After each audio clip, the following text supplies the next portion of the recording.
경찰청이 범죄에 활용되는 암호화폐 추적 강화를 위해 19억 원을 들여 암호화폐 추적 프로그램을 추가로 구매합니다. 경찰청 형사국 마약조직범죄수사과와 경찰청 수사국 경제범죄수사과는 암호화폐 추적 프로그램 구매 입찰을 조달청 나라장터를 통해 공고했습니다.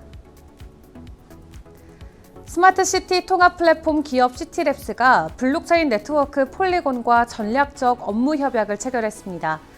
시티랩스는 이번 MOU를 통해 유틸리티 토큰, NFT, 메타버스 솔루션 등 폴리곤의 블록체인 생태계에 스마트시티 산업을 융합하고 적용시킬 계획입니다. 올해 블록체인 브릿지 해킹으로 20억 달러의 피해가 발생한 것으로 나타났습니다.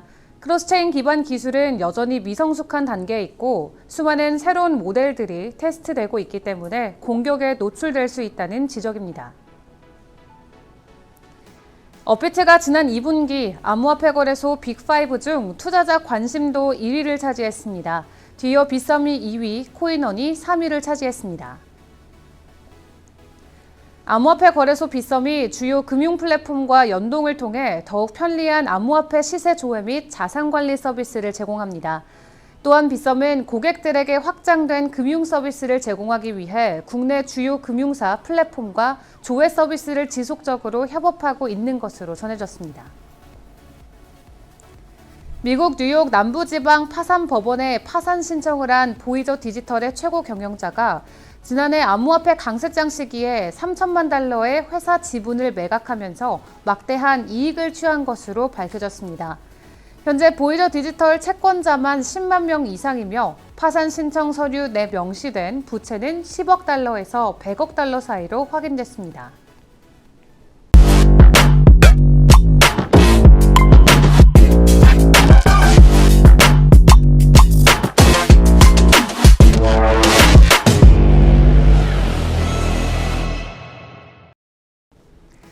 안녕하세요. 8월 8일 월요일의 블록체인 투데이입니다. 암호화폐 시장의 변동성이 감소하고 있습니다. 거래량은 지속적으로 20일 이동평균 미만이고 투자자들은 포지션 추가를 꺼리고 있는데요. 이는 기준금리가 4%를 넘을 수 있다는 클리브랜드 연은 총재의 매파적 발언 영향인 것으로 풀이됩니다. 오늘 블록체인 업계 주요 소식입니다. 경찰청이 범죄에 활용되는 암호화폐 추적 강화를 위해 19억 원을 들여 암호화폐 추적 프로그램을 추가로 구매합니다. 경찰청 형사국 마약조직범죄수사과와 경찰청 수사국 경제범죄수사과는 각각 지난 6월 21일과 7월 5일 암호화폐 추적 프로그램 구매 입찰을 조달청 나라장터를 통해서 공고했는데요. 경제범죄수사과가 입찰한 체인얼리시스의 탑 에셋은 130개 암호화폐를 대상으로 하는 추적 프로그램이고 마약조직범죄수사과가 입찰한 올 에셋은 130개 암호화폐를 대상으로 합니다. 앞서 경찰청은 전국 수사관을 대상으로 암호화폐 추적 프로그램 12개를 제공한 바 있는데요. 하지만 지난해 암호화폐 추적 프로그램 사용 부서가 증가하자 추가로 예산을 편성해서 추적 프로그램을 추가 구매했습니다. 경찰청은 지난해 암호화폐 유사 수신이나 투자 사기 행위가 많았다며 암호화폐가 범죄에 사용될 소지가 있으므로 프로그램을 구매했다고 전했는데요. 실제로 암호화폐 범죄 수익 보전 건수는 2020년 8건에서 2021년 32건으로 75% 증가했고 금액은 2020년 16억 3천만 원에서 2021년 75억 9천만 원으로 365% 증가했습니다. 스마트시티 통합 플랫폼 기업인 시티랩스가 블록체인 네트워크 폴리곤과 전략적인 업무 협약을 체결했습니다. 폴리곤은 이더리움 기반 거래를 효율적으로 수행할 수 있도록 제시된 레이어2 확장성 솔루션인데요. 토큰과 NFT와 같은 암호화폐를 비롯해서 메타버스 등 ICT를 융복합하는 포괄적인 플랫폼을 제공하고 있고 빠른 처리 속도와 높은 안정성을 장점으로 상호 운용성이 높은 블록체인 생태계를 구성하고 있습니다.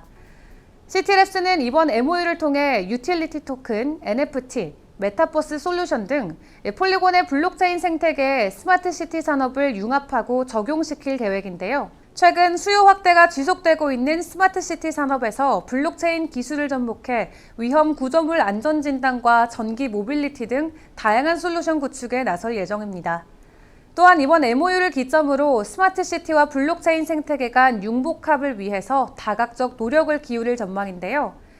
이 외에도 암호화폐 서비스 공급을 목표로 하는 사업자들과의 협업을 확장해가며 폴리곤 플랫폼을 접목한 신규 서비스 구축 및 활성도도 진행할 예정입니다. 올해 블록체인 브릿지 해킹으로 20억 달러의 피해가 발생한 것으로 나타났습니다. 블록체인 분석업체 체이널리시스는 최근 발생한 1억 9천만 달러 규모의 노마드 브릿지 취약점 악용 공격을 포함해서 올해 크로스체인 브릿지들에서 20억 달러 상당의 암호화폐가 유출된 것으로 추정했는데요. 체이널리시스는 크로스체인들 보안 취약점을 평가한 최근 보고서에서 브릿지 겨냥 공격에 따른 피해 규모가 올해 전체 도난된 암호화폐 금액에서 69%를 차지했다고 분석했습니다. 또한 브릿지는 종종 수신 블록체인에서 브릿지되는 자산을 지원하는 자금의 중앙 저장 포인트 역할을 하기 때문에 매력적인 공격 대상이라고 밝혔는데요. 다만 크로스체인 기반 기술은 여전히 미성숙한 단계에 있고 수많은 새로운 모델들이 테스트되고 있기 때문에 공격에 노출될 수 있다는 지적입니다. 업비트가 지난 2분기 암호화폐 거래소 빅5 중 투자자 관심도 1위를 차지했습니다. 데이터앤리서치는 지난 4월에서 6월 기간 동안 뉴스, 커뮤니티, 카페, 유튜브, 기업, 정부, 공공 등 12개 채널을 대상으로 국내 암호화폐 거래소 가운데 거래 규모 1위에서 5위인 거래소들의 정보량에 대해 빅데이터 분석을 실시했다고 밝혔는데요. 분석 결과 업비트는 이 기간 동안 20만 4,463건의 포스팅 수를 기록하면서 5개사 중 1위를 차지했습니다. 업비트의 3개월간 정보량은 같은 기간 대형 시중은행과 비슷하거나 일부 은행보다는 더 많은 정보량이며 인터넷 은행들보다는 훨씬 앞선 수치인데요. 2위인 빗썸은 10만 6,993건을 기록했고 이는 같은 기간 10대 증권사들을 모두 앞서는 수치입니다. 이어 코인원이 5만 431건으로 3위를 나타냈으며 코빗은 3만 1,459건으로 뒤를 이었고요. 5위인 고팍스의 정보량은 17,748건에 그친 것으로 나타났습니다.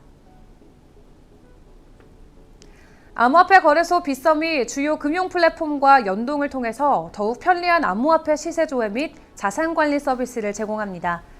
빗썸은 올해 초 고객 편의를 위해 앱 속도 개선 업데이트를 진행하면서 메인과 주문 화면 이동을 비롯한 주요 거래소 기능을 과거 대비 2배 이상 빠른 속도로 이용할 수 있도록 했는데요. 최근에는 고객 잔고 안내 서비스와 거래소 호가창에 올라온 가격으로 주문할 수 있는 호가 주문 서비스 제공을 통해 빠르고 간편한 거래 환경을 조성하고 있습니다. 또한 빗썸은 고객들에게 확장된 금융 서비스를 제공하기 위해서 국내 주요 금융사 플랫폼과 조회 서비스를 지속적으로 협업해 왔었는데요. 이를 통해 빗썸 고객은 삼성증권의 엠팜, NH농협은행의 NH스마트뱅킹과 NH오런뱅크, KB국민은행의 KB스타뱅킹 등에서 자신의 암호화폐 정보를 실시간으로 확인할 수 있게 됐습니다. 지난달 미국 뉴욕 남부지방 파산법원에 파산 신청을 한 디지털 자산 중개사인 보이저 디지털의 최고 경영자가 지난해 암호화폐 강세장 시기에 3천만 달러의 회사 지분을 매각하며 막대한 이익을 취한 것으로 밝혀졌습니다. 스테판 엘리어 최고 경영자는 작년 2월과 3월에 걸쳐서 보유자사 주식 190만 주를 팔았는데요. 주식 매각이 완료됐던 지난해 3월 말 보이저 디지털의 주간 평균 시세는 27.39달러로 반년 전 시세였던 0.58달러 대비 4,700%가량 오른 상태였습니다. 보이저 디지털의 주식은 당시 34.35달러의 최고가를 기록한 이후에 하락세를 이어가면서 파산 신청 시점에는 0.27달러를 기록했는데요. 이는 스테안 엘리 최고 경영자가 보유 주식 매각을 완료했던 3월 말의 주간 평균가 대비 99% 하락한 값입니다. 현재 보이저 디지털 채권자만 10만 명 이상이며 파산 신청 서류 내 명시된 부채는 10억 달러에서 100억 달러 사이로 확인됐습니다. 드라마 이상한 변호사 우영우 제작사인 A스토리의 자회사 AIMC가 폴리곤과의 협업을 통해 NFT 프로젝트 이상한 고래 클럽을 론칭합니다. 이번 프로젝트에는 웹 3.0 커뮤니티 플랫폼인 사이언티와 W2E 프로젝트인 스크리나도 NFT 발행과 마켓플레이스와 커뮤니티 매니지먼트 파트너로 참여하는데요. 자세한 비트코인 전망과 차트 분석은 정오에 방영되는 블록체인 투데이 플러스에서 함께 하도록 하겠습니다. 그럼 소통의 시간대 뵐게요. 안녕.